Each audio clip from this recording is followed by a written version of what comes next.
What happens when science tries to explain a religious phenomenon? The story of a Eucharistic host transforming into living heart tissue in Argentina is one of the most well-documented and controversial cases in modern times. In 1996, in a humble parish in Buenos Aires, an event unfolded that would challenge both faith and reason. This is not just a story of mystery, but a documented investigation that bridges the spiritual and the scientific. By the end of this video, you will discover the compelling evidence that emerged, understand the rigorous process behind the Church's official inquiry, and be invited to reflect on profound spiritual mystery that continues to inspire believers. But this journey begins with a simple, reverent act. In a quiet church in Buenos Aires, what started as the proper disposal of discarded communion hosts would soon reveal something extraordinary. On the evening of August 18, 1996, in the parish of Santa Maria del Buenos in the Almagro neighborhood of Buenos Aires, a routine cleanup after Mass led to an unexpected discovery. A parish priest, Father Alejandro Pizet, found several discarded communion hosts. Following proper church protocol for such situations, he carefully collected them and placed them in a container of water inside the tabernacle, a practice that allows the consecrated host to dissolve respectfully over time. The situation took a remarkable turn a week later, on August 26th. When Father Pizet opened the tabernacle, he was met with an astonishing sight. One of the hosts had not dissolved as expected. Instead, it had transformed into a reddish substance, appearing to have a peculiar, organic quality. This was no longer a simple piece of bread. The initial reaction was one of reverence and confusion, prompting the need to inform higher church authorities immediately. The event had moved from a simple act of reverence to a potential phenomenon requiring serious investigation. Faced with this unexplained phenomenon, the local church faced a critical question: how to respond to something that defied natural explanation. The answer would come from the highest level of leadership in the archdiocese. The local archbishop, who would later become known to the world as Pope Francis, was informed of the unusual occurrence. At that time, Cardinal Jorge Bergoglio was leading the Archdiocese of Buenos Aires. His reported response was characterized by prudence and a commitment to truth. Understanding the potential significance and the need for authenticity, he is said to have ordered a formal, official investigation. This step was crucial. It demonstrated the Church's methodical approach to such claims, seeking verification rather than making immediate declarations.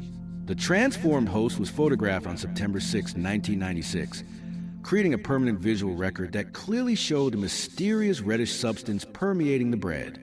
Under Cardinal Bergoglio's guidance, the process was handled with utmost discretion and respect. The sample was kept secure, and the decision was made to seek scientific analysis to understand the nature of the substance, ensuring that the investigation would be both spiritually respectful and empirically grounded.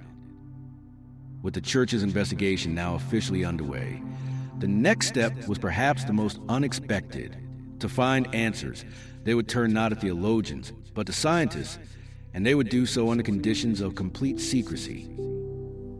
To ensure complete objectivity and eliminate any potential bias, the investigation took a significant step. The sample, a small fragment of the affected host, was carefully prepared and sent to a highly respected, independent laboratory in the United States.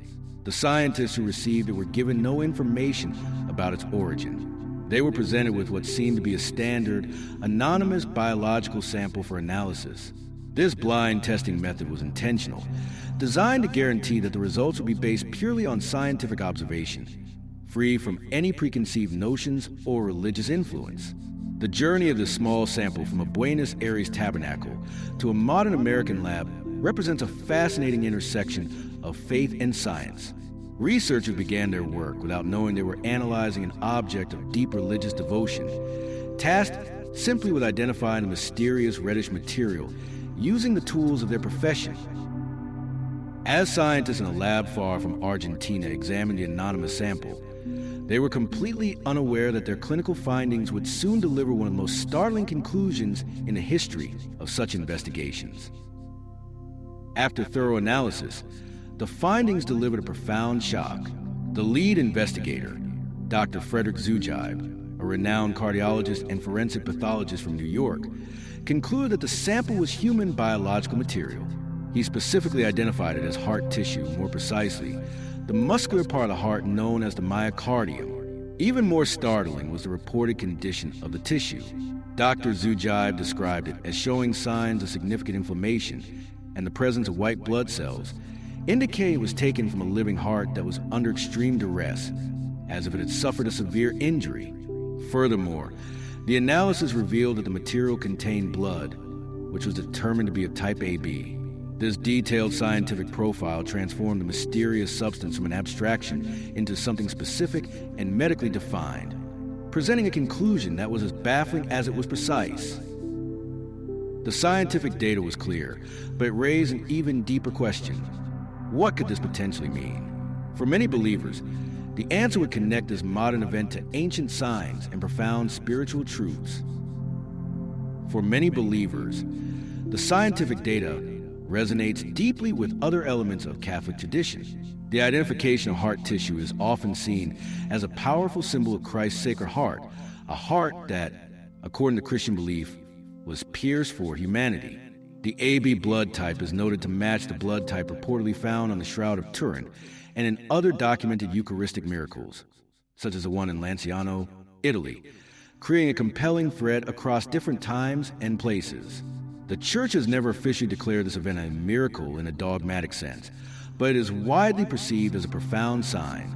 It is seen as a divine reminder of the real presence of Christ in the Eucharist, an invitation to faith that speaks through the very language of modern science. Today, the preserved host is kept in a monstrance within the same parish church, serving as a permanent focus for prayer, contemplation, and renewed devotion for pilgrims from around the world. The story of the Buenos Aires Eucharistic miracle presents us with a remarkable convergence of faith and science. From the initial discovery in a humble parish tabernacle to the rigorous scientific analysis in a modern laboratory, this event has been documented with exceptional care. Multiple sources agree on the core facts. The transformation of the host, the official church investigation overseen by Cardinal Bergoglio, and the scientific conclusion identifying heart tissue under distress. While the Church maintains a prudent stance, many believers see in these events a powerful affirmation of faith, a tangible sign that invites deeper contemplation of the central mystery of the Eucharist. The enduring message seems to be this. In an age of skepticism, this phenomenon stands as a compelling invitation to look beyond the visible, to consider that some mysteries might bridge the physical and spiritual realms, pointing to a reality greater than ourselves.